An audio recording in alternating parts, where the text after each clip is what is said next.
Morning 4:30 மணிக்கெலாம் எந்திரிச்சு lunch box preparation start பண்ணியாச்சு.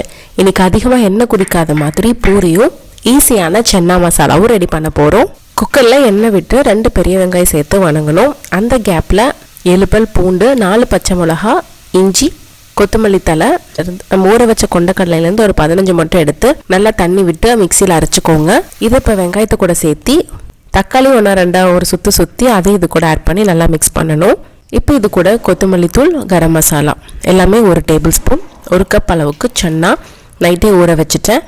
அது கூட தேவையான அளவு உப்பு தண்ணி விட்டு 2 விசில் விட்டு சர்வ் பண்ணலாம். பூரி மாவு டைட்டாக பசியறதுக்கு 1 கப் மாவு எடுத்தால் 1/2 கப்பை விட கம்மியான அளவு தான் தண்ணி தேவைப்படும். நிறைய யூடியூபர்ஸ் வச்சுருக்காங்க. ஈவன் டாக்டர் ஷர்மிகா கூட இந்த குர்த்தியை வியர் பண்ணியிருந்தாங்க. நான் எங்கே ஆர்டர் பண்ணியிருக்கேன்னா RS கலெக்ஷனில் தான் வாங்கியிருக்கேன். டேக் பண்ணுறேங்க, நீங்களும் ஒரு கிளான்ஸ் பாருங்கள். நிறைய கலெக்ஷன்ஸ் இருக்குது.